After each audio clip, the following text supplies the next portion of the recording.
last night, nag-issue po kayo ng statement denying yung accusations ni Senator Amy Marcos against the President and the First Family. Aside from issuing statements of denial, how does the First Family intend to respond, or does the First Family intend to hold the Senator accountable for her statements? Let's just wait and see.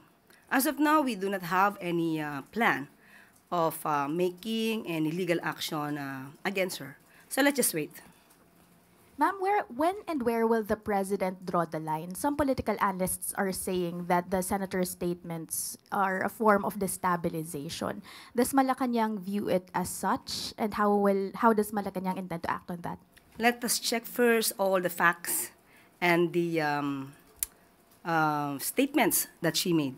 Then it's up to the OJ, maybe Ombudsman, if they will make any initiative to investigate this matter.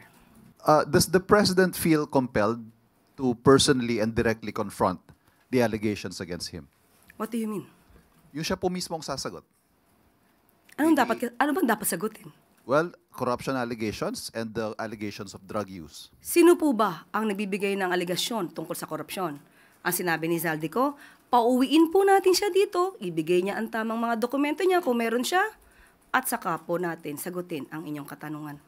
Pero ganun pong hindi siya magbibitiw ika ninyo.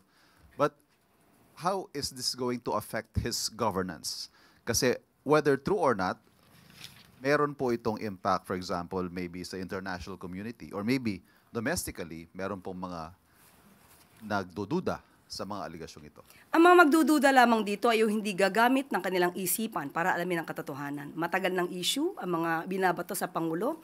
Ito ay napasinungalingan na natin. Nagkaroon na po ng resulta na galing sa St. Luke's about the drug test.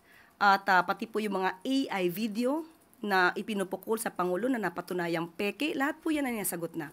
So, hindi po ito makakasira sa Pangulo dahil alam ng taumbayan, mas maraming taumbayan ang naniniwala sa ginagawa ng Pangulo para sugpuin ang korupsyon.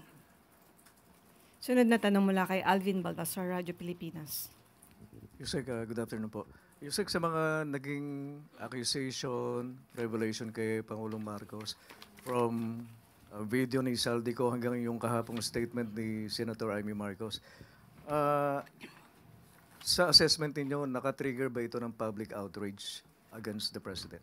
Sa tingin po natin, naka-trigger ng public outrage, hindi sa Pangulo. Kung hindi bumabalik ito sa kasinungalingan nila Zaldico at sa ni Senator Amy Marcos.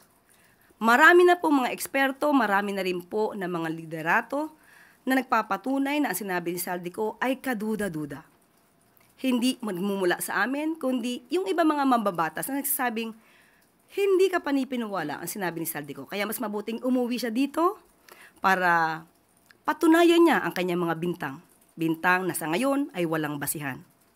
Patungkol kay Senator Amy, kitang-kita naman po natin kung sino ba yung kanyang pinoproteksyonan. Kitang-kita nyo na ang Pangulo ang gusto niyang sirain, pero ang pinoproteksyonan niya ay yung may issue tungkol sa korupsyon na si Vice Presidente. Hindi man lang niya iningayan ang patungkol sa issue ng confidential funds.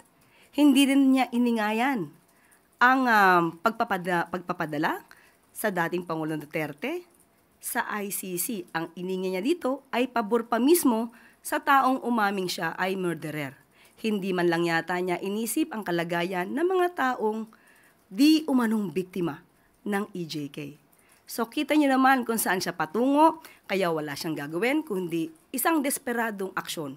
Sirain ang Pangulo para proteksyonan ang kanyang mga kaalyado.